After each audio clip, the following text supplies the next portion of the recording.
This is going to be a very long video, but a very thorough one.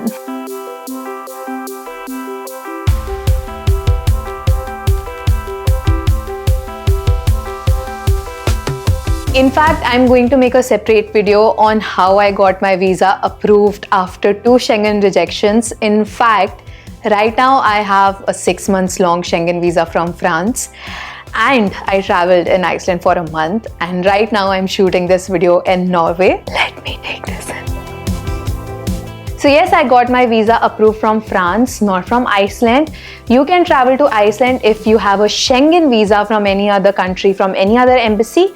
Just in the cover letter, I had mentioned all the countries I will be visiting with the exact days and dates. The maximum number of days should be in France. For example, अगर आपका plan 1 महीने का है तो आपके cover letter में France का plan कम से कम 20 दिन का होना चाहिए और आइसलैंड में 10 दिन का. Try that your port of entry is France. Although some people say that it is not important, but अगर आप new traveler हो Schengen territory में तो I will highly recommend you that your entry, the port of entry should be from the embassy you had applied your visa from, but exit आपका कहीं से भी हो सकता है. I did not book my domestic flights, although in the cover letter I did say that I will book later once I receive my visa. So basically the aim is to get multiple entry Schengen visa which will give access to all the Schengen countries.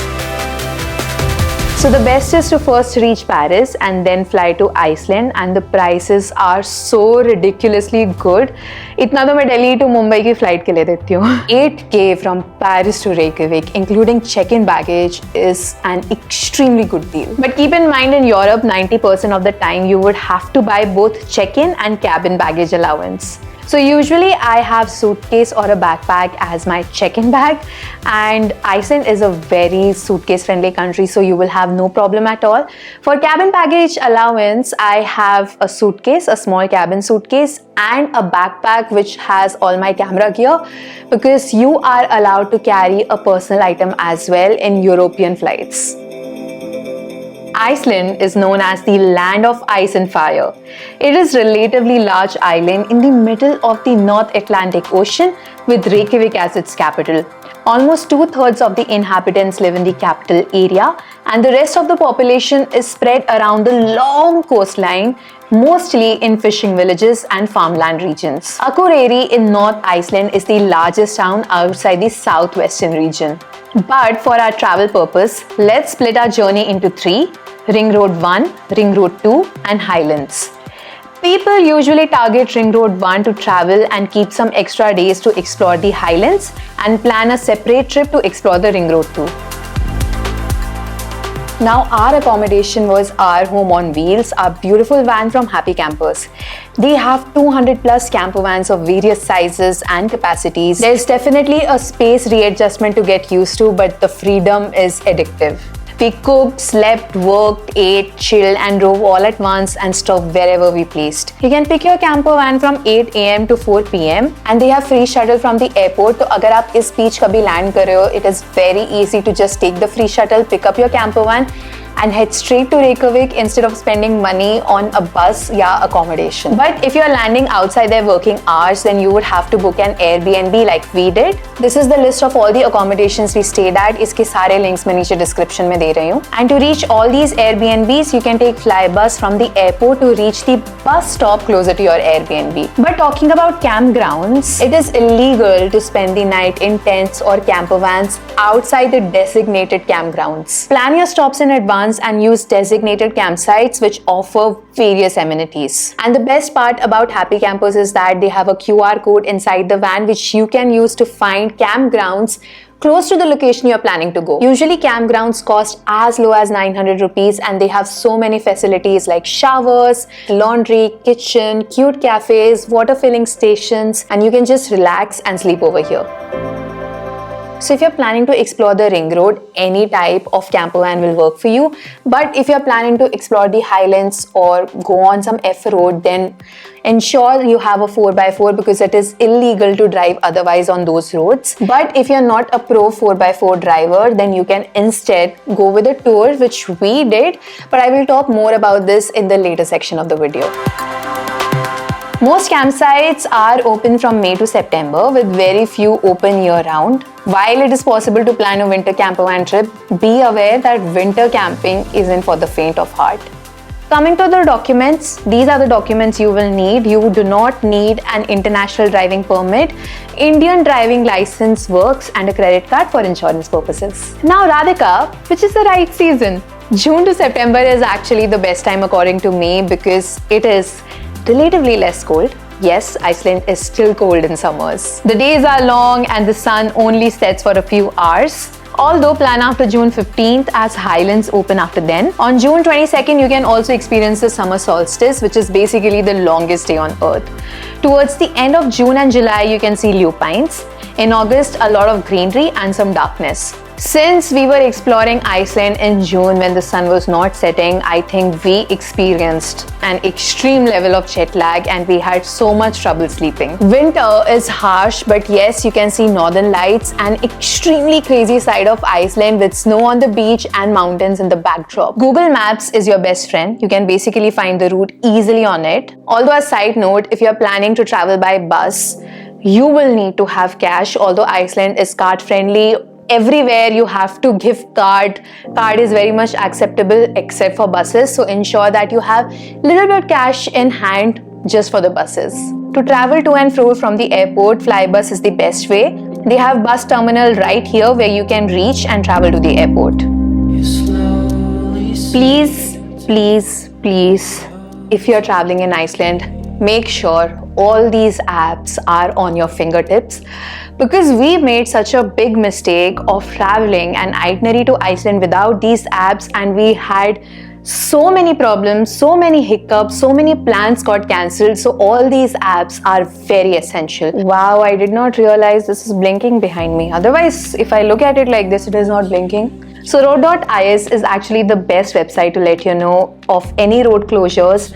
Iceland is unpredictable, weather is unpredictable, and if you're traveling in off-season, like for instance in winters, road can be shut anytime. And apparently Dettifoss is shut because of some bad weather, and it actually got shut yesterday itself. There can be hailstorm, it can become extremely windy, roads can shut, so you need to check Road.is. It should be your Bible when you're traveling in Iceland.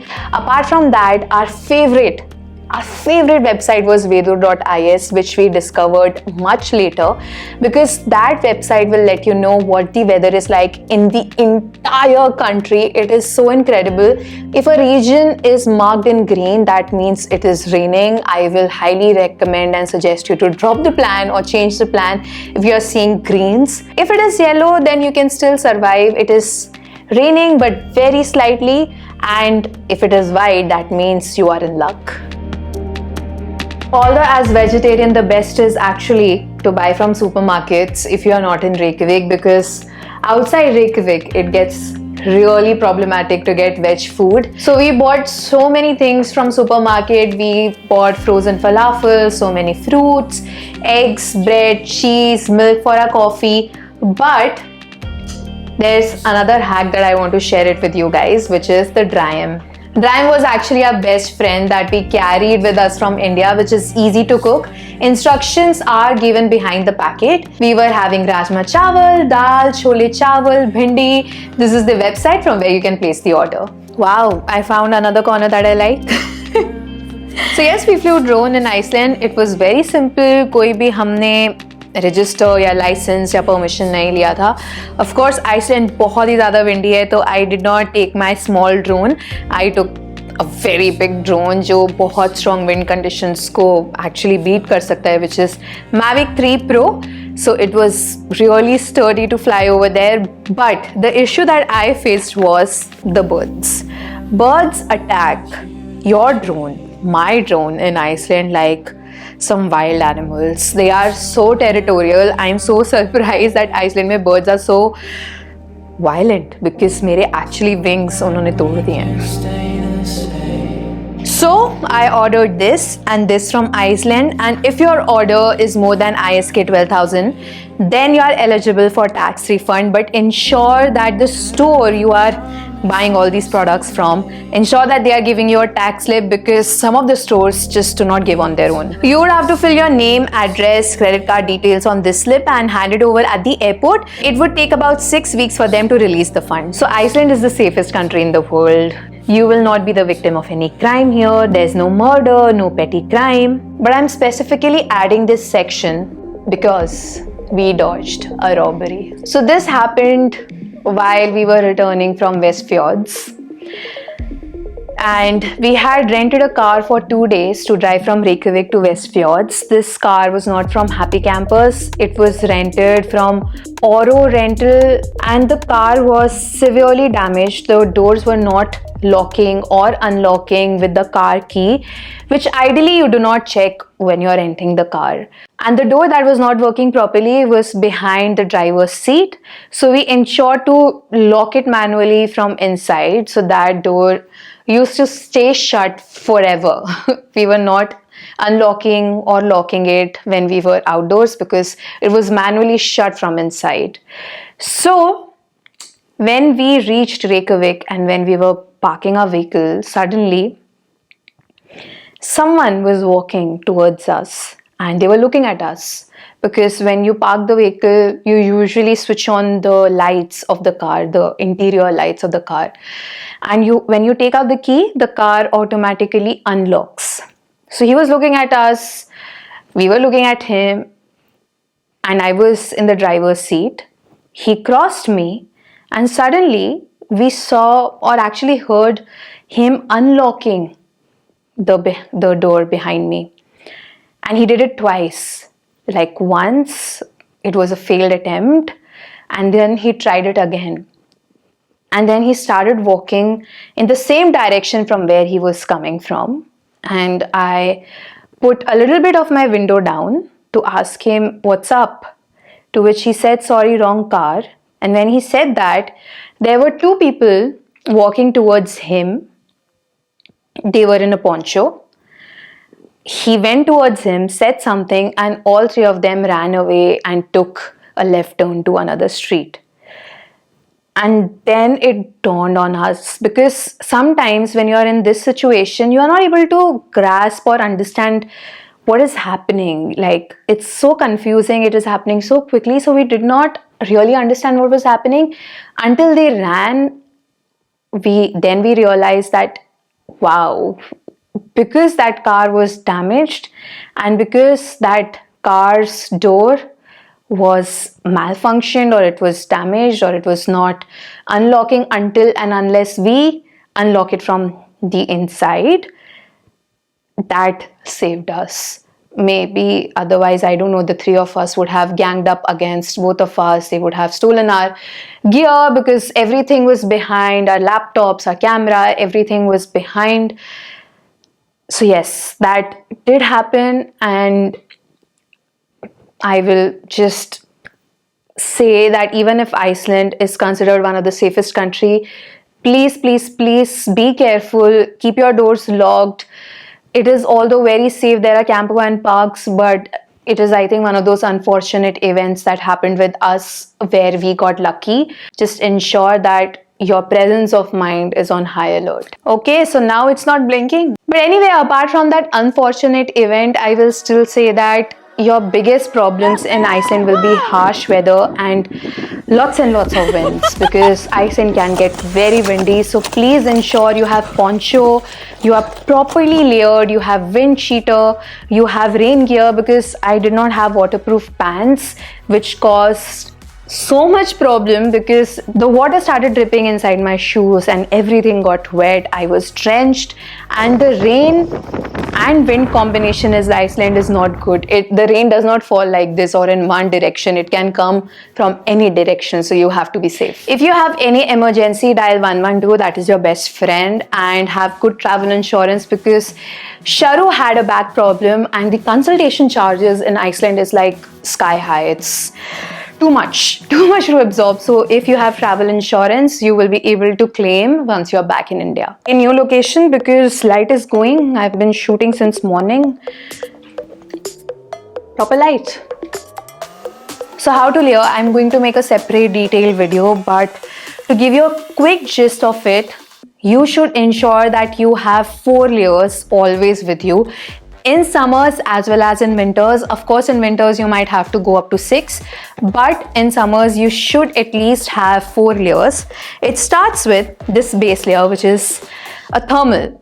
I got this from Colombia because of this technology. I love this. It has kept me warm in extreme conditions. I use this thermal for both my upper body and lower body.